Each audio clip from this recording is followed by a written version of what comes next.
Hey there folks, it's April and it's time to start thinking about going out and jigging for kokanee. Now, a lot of you know that I prefer to troll, but there are many times that I'll go out in the spring and water temps are so cold that jigging actually tends to be a better performing technique, and oftentimes I will see kokanee feeding tight to the bottom on all that chironomid activity and sometimes shrimp.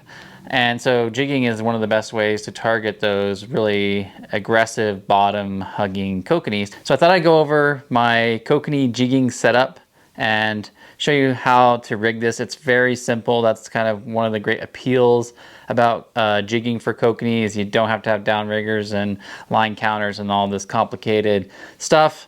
It's just a fairly simple, straightforward setup, and this setup is actually the same setup I use for like drop shotting for bass and also jigging for walleye. So it's all very similar setup. So let's start with the rod.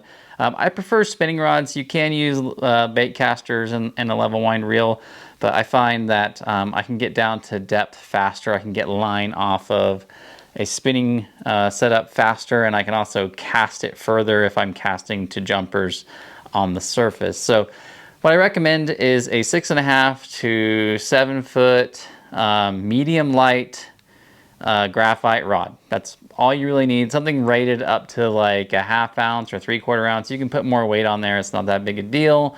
But you really want the graphite, not because you necessarily need sensitivity or anything like that, because when kokanee smash these jigs, it's quite aggressive. It's a very aggressive take. It's not like you're gonna miss the bite. You're aggressively jigging, so I apply those same tactics. All of a sudden, boom, there's a fish there. So you just really want that graphite because A, it's very lightweight. So you're going to be holding this all day and jigging it up and down very aggressively. You won't fatigue as much. And also with graphite is a much faster rod blank material. So you want a fast action graphite rod for this. And when you set that hook, it's going to help have that hook setting power, because you might be jigging kokanee at extreme depths of more than 100 feet. So that's why I recommend the graphite rods. It's not because you need the sensitivity of them, it's because you need the hook setting power and the lightweightness of graphite. So you don't have to have a specialty kokanee jigging rod out there. I know there's some companies that are doing that, and if you're going to jig a lot and you want to invest in that, but literally any decent walleye jigging rod or drop shot rod for bass, there's many of them out there that are very competitively priced in the $50 to $100 range, and I'll put links to several that I recommend below. I'm just using I use a lot of Fenwick walleye rods for jigging. Okay, next up on my spinning reel, I'm going to use 10 or 8 pound braid. This is 8 pound braid here. You can really barely see it there on my palm of my hand there. It's very thin, so it comes off of the reel really quickly.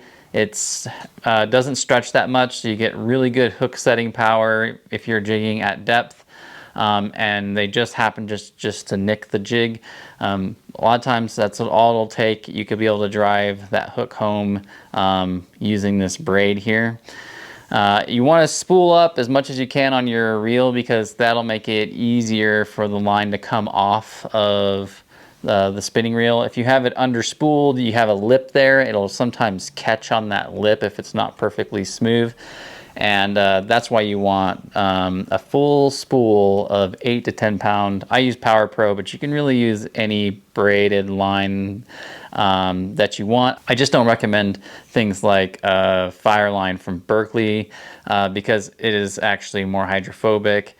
It doesn't sink as well, and it tends to abrade a little bit faster. So I really recommend the eight braided lines like Power Pro or Tough Line, something like that.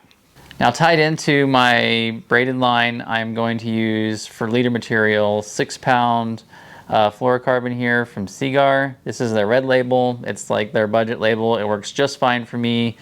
Fluorocarbon has very high transparency, so it's very difficult for the kokanee to see it. It also has pretty good abrasion resistance because it's more dense than monofilament. It doesn't stretch as much, so it'll also increase that hook setting power that you're going to have if you use fluorocarbon. Like I said, I use about 4 or 5 foot long length tied in with a uni to uni knot. You don't want to use swivels here, so you can reel up into your upper eyelet without risk of breaking it out or damaging it if you had a swivel. And also just makes it a little bit easier to cast too with that little bit longer leader.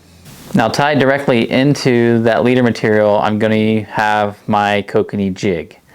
Now, I use 2 major brands and models of Kokanee jigging lures. This is the Major Craft Jig Para. I really like theirs because they have a very sharp treble hooks there on the bottom, and then they also have this little stinger with some UV flash on the top. And you want to tie directly in. You don't want to use duo locks or anything here or snap swivels. You want to tie right into that split ring on the top. This is their 15-gram model, which is just about ½ an ounce. It's a very effective Kokanee lure. One of my favorites, and I don't know how many times I've just got the Kokanee on that top hook, not the bottom treble hook. So that's why it's one of my favorites. Here's another Major Craft Jig Para color I like, which is this red and gold. Like I said, I'm going to use typically anywhere from ½ ounce up to 1 ounce lures, depending on depth. If the Kokanee are in the 30 to 50 foot range, oftentimes I'm going to use the ½ ouncers. If they're down deeper than that, then I'm going to step up to the 1 ouncers. Some of my favorite bigger ones include the P-line Kokanee Jigs. This is like a 3/4 ounce. A little bit deeper, it's going to get me down there a little bit faster. This is the pink and orange, but also the chartreuse is a really good model. But as you noted, that they don't have the stinger hook on the top, but they do have that split ring. That's where you want to tie into directly. As far as colors go, I'm going to stick to those core popular Kokanee colors: oranges, pinks, silver, chartreuse. Those are sort of my favorites.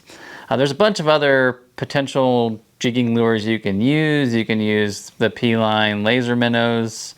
You can just use heavy cast masters. There's just a whole host of different potential jigs out there.